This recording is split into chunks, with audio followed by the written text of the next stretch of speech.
He's a tall man. What does it all mean? This is where the archaeology has been found. Oh, hi, how are you? Well, look at that. I need a planter. From the mountaintop, A shrine to a belly button. This is a rock skull? he digs for clues in his dusty. Look at that. He's a tall No one gets into this place. No one. Whoa, don't take me too far. Now that's naked archaeology. Wars archaeology, wars archaeology, wars archaeology. Last time on The Naked Archaeologist, we were hot on the historic path of stolen treasure. Hold on, here we go. Oops. Whoa.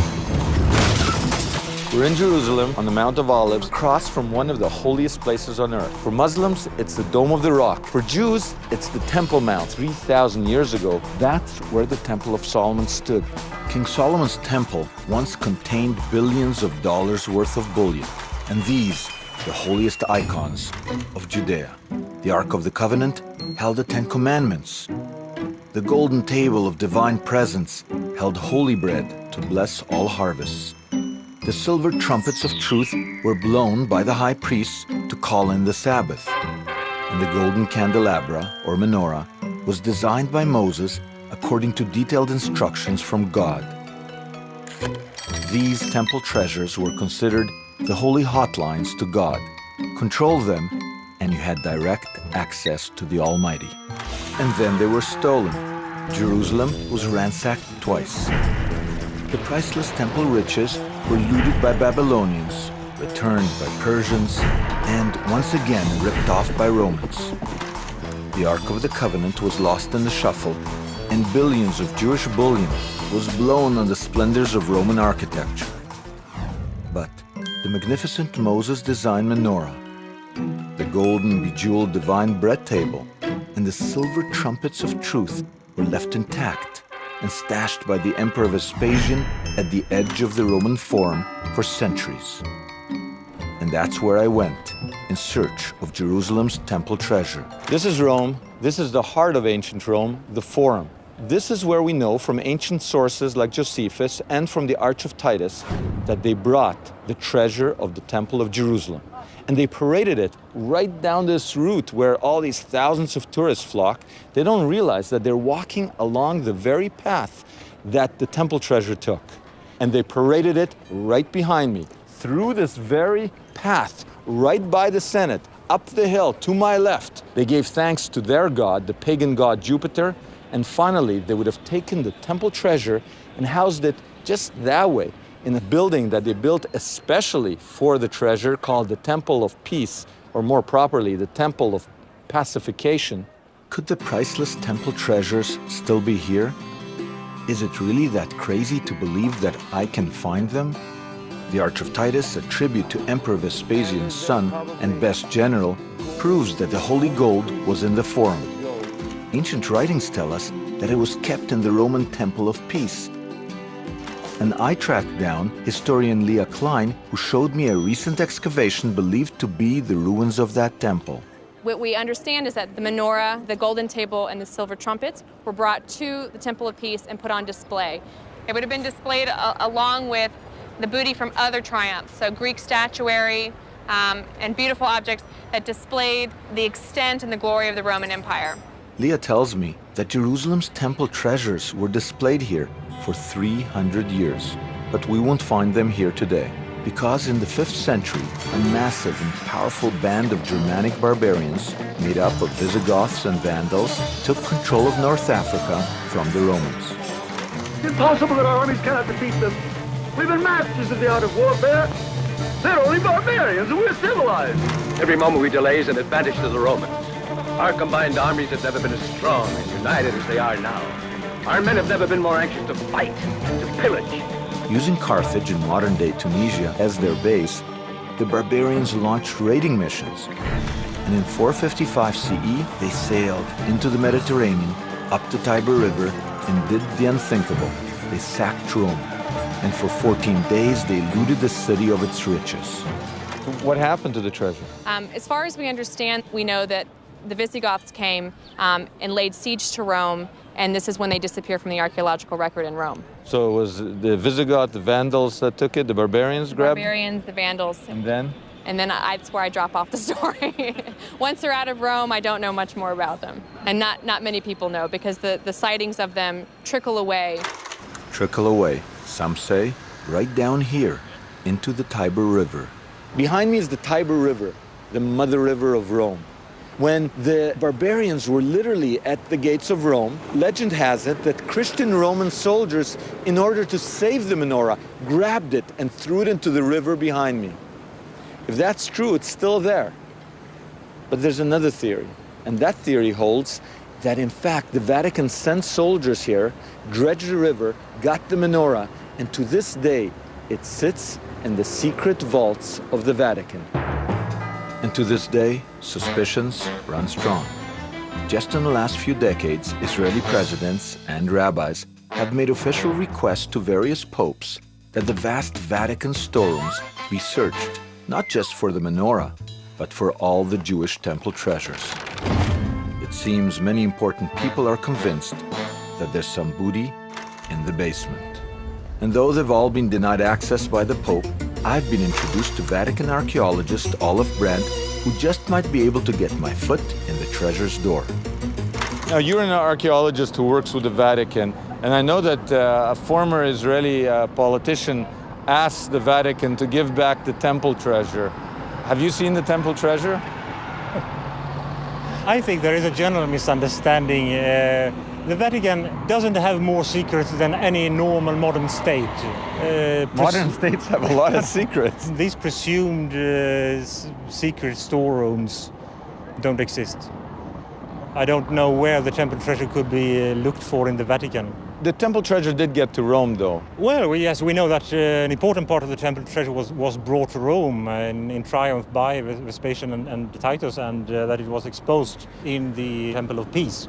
But it was brought there, and then we really don't know what happened to it. The common theory is that Vandals or other barbarians invading Rome in the 5th century brought it all down to North Africa. Somewhere in North Africa, and that we then lost the traces. Where do you think it is? I have no idea. But Dr. Brandt, Vatican archaeologist, did mention North Africa. Is this a legitimate tip or some Roman wild goose? I need a second opinion before jumping continents. And the Roman historian I need to talk to, quite conveniently, hangs out here. He's a tall, tall man. He's a tall, tall man. I'm on a hunt for Jerusalem's priceless temple treasure. I've chased its thieves through 600 years of history and landed in Rome. And here, the trail has gone cold because in 455 CE, a horde of Germanic Vandals and pirates pillaged Rome of all its gold. Where did they take the treasure? I asked Roman historian Mino Carbone. So what do you think happened to all this incredible treasure? Oh, actually nobody knows, but there is a good theory or legend that I like very much, I like mostly, is my favorite, that during the first attack on the city of Rome, Vandals from Nantes, they entered the temple and they took part of this treasure. The Vandals? The Vandals, and they loaded 3 ships.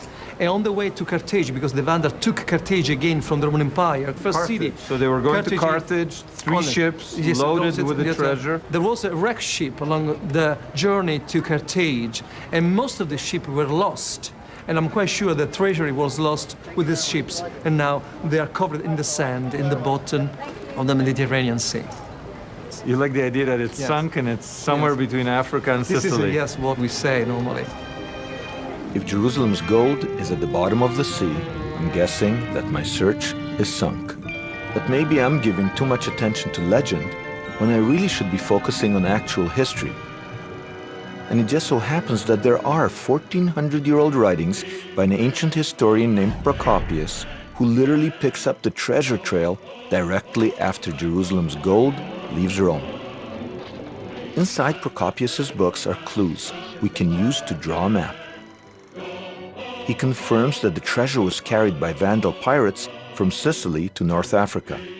And here he tells us the Vandals grew fat for 100 years, justifying their reign as divine by holding high Solomon's temple treasures in their hilltop palace in Carthage.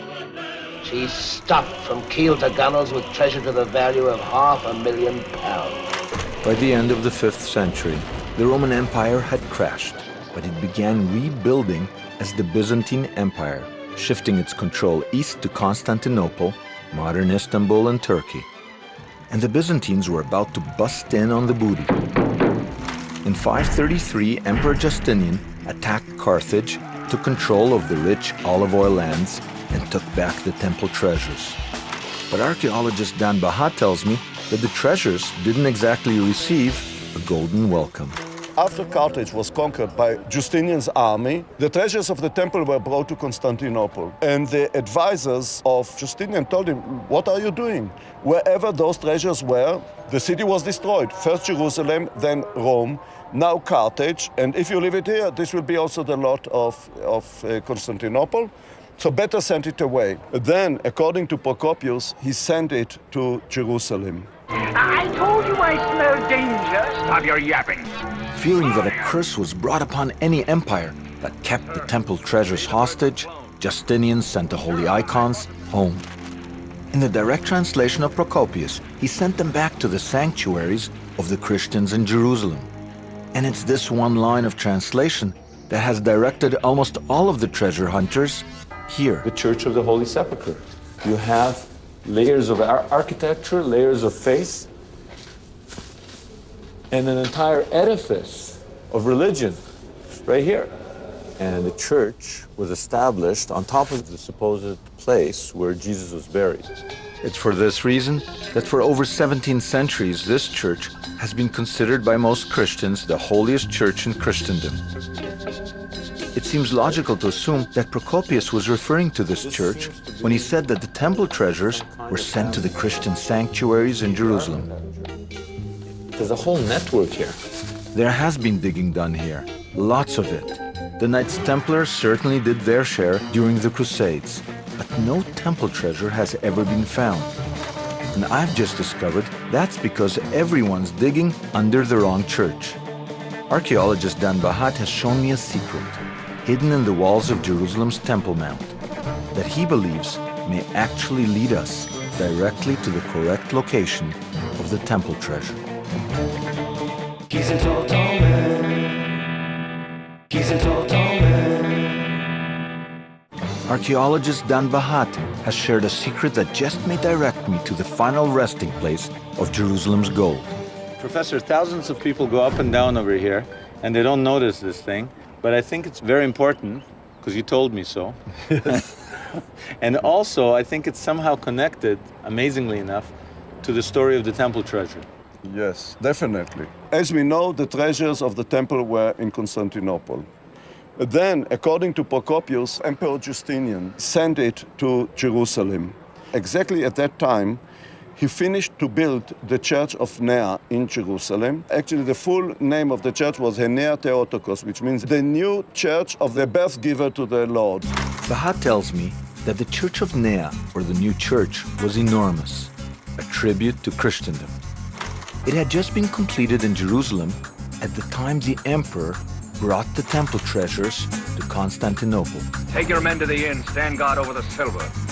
To kidnap God's gold, Justinian believed, would be a curse. And so Bahat says he sent it to Jerusalem as a gift to the Church of Nea. The new church provides us with a new theory.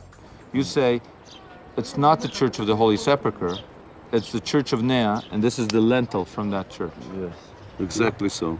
All the stones which we see around us are stones from that church reused in the Muslim palace which was constructed here in the 8th century. How do we know that this is from the Church of Nea? Oh, very simple. You can see here, if you look at it well, you can see clearly. You can see the wreath, you can see here the cross, which is visible, and you have got, of course, the emblems of Christ, Alpha, and here you've got the Omega, which, of course, was chiseled out by the Muslims, but it is existing. You can see it clearly. You're saying that blocks of this size, a lintel of this size, could only have come from the Church of Nea? Yes, because it was an enormous church, enormous. And not only was it a church, according to Procopius, it was an entire complex. It included not only the church itself, but also a hospice, hospitals, almhouses, and all kinds of things of the like. It was an enormous complex. But it was a home that didn't last. In 638 CE, Muslim Arabs, under Caliph Umar, conquered Jerusalem. They then dismantled the Church of Nea, reusing the massive stones to build a Muslim palace on the Temple Mount. But it wasn't just the stones that interested them. Bahat says they hit the Church of Nea because they were looking for gold. When the Muslims conquered Jerusalem, they did two things. One of them, they removed the golden cross from the top of the Church of the Holy Sepulchre, and they destroyed the Church of Nea. The only reason which I can see for the destruction of Nea, why not add another church, is simply because the treasures were there and the Muslims looked for the treasures. Now you could ask, why don't you dig to look for the treasures? Yeah, why don't you dig and look for the treasure? Because Nea is in today's Jewish quarter, and the Jewish quarters was built from north to south. The Church of Nea was discovered in the southernmost part of the quarter after all the quarter was standing. So what we've got is mostly the southern fringes of that church. We don't have the entire church. You're saying that the way that the Jewish quarter was constructed makes it impossible to dig under the Church of Nea? Yes, impossible, because all is covered now with buildings. So we know where it is. We know precisely, because we know the plan, we know everything now. This is just an incredible clue. And you think we actually know what the kind of last known resting place of the temple treasure is? Yes, that's what I will say. Do you think the temple treasure is still there? Difficult to say, because remember, the place was, you know what? Why not? Why not? This is a new theory. Bahat says that today only the southern fringes are accessible. But I had to convince the professor to take me underneath the Jewish quarter and into the southern ruins of the church, which might turn out to be a treasure chest filled with temple gold. He finally obliged, but I would have to wait a whole day. He's a tall, tall man. He's a tall, tall man. Okay. Archaeologist Dan Bahat has finally agreed to take me where no other treasure hunters have set foot. This ancient mosaic shows that the massive Church of Nea once stood at the southern edge of Jerusalem. Bahat's new interpretation of Procopius's writings has directed us underneath today's Jewish quarter and into the ruins of the Church of Nea. Here, we may just find an ancient hiding place for Jerusalem's temple treasures. Now, we are under a school. The kids are making a lot of noise, but that's wonderful because under their school, there is a church. You can see the fantastic stones of which the church is made. These You are can see the big huge. blocks, huge blocks. This church must have been massive to have such huge Yes, stones. enormous foundations, yes, definitely. Since this church is standing in a very precarious place, they had to build enormous supporting walls to create a platform on which the church and its ancillary structures were constructed. If this is the place that Procopius is talking about, where the temple treasure was sent, and if you have this huge structure and you have a retaining wall, that means you also have spaces where you can hide things. It's possible, because the Muslims don't say that they found the temple treasure. No. So it's possible that there are some spaces? No, it must have been hidden somewhere. Such a thing you don't leave in the open, especially when enemy is coming. And now Bahat tells me of something of great significance. 1,500 years ago, the church's massive retaining wall created some problems. It acted as an obstruction that caused enormous amounts of water to collect. The builders came up with a practical solution and constructed huge cisterns here, underground reservoirs that they used to store water. The recent discovery of these massive underground cisterns has exposed areas that may have served as hiding places. It is not open to the public because, again, because of the water, so much water is all the time, we've got to solve the problem of water coming, seeping in. But the naked archaeologist can get in. The naked archaeologist can get, he has to undress because otherwise his trousers will be wet. The professor takes me above ground and across some streets to access the Church of Nea's ancient cisterns. We are literally going under the southern wall of the Jewish quarter. People living here have no idea that they are walking on top of what could be a secret vault for Jerusalem's temple treasure. The temple treasure may be underneath. I'm not joking. Tell me, does everybody get into this place? Look, it is rusty because no one comes. No one gets into this place? No one. Let's get naked. I don't mind if you ask me. Okay. This is quite amazing, the size of this. This is Incredible. We are under the city of Jerusalem here. Whoa, I almost fell. Carefully, because now it's slippery. Careful. Wow, how much dirt. What's that sound? They're throwing from top. Is it rats? No. Bats or rats? Bats. What? Bats. Bats? Yes. I hate the sound of those bats. Bats now control the gates into these 1,500-year-old cisterns, massive vaults that still collect running water for a megachurch that no longer exists. You're saying that this is not just a church. You're saying it's an entire complex. And Procopius, when he says that Justinian sent the temple treasure to Jerusalem, he doesn't say to the church. He says to the Christian sanctuary, complex. I'm telling you, I'm convinced that it was sent to this church, to this complex. Yes, because it was a part of his embellishment of this beautiful structure. But look at it. It's amazing. Huge. Yes, that's right. The temple treasure could be here. This is such an immense structure that you could spend years looking around and you wouldn't find things unless you knew where to look. And it's below the city, nobody knows it's here. People don't know about it, yes. But it's almost impossible to excavate here.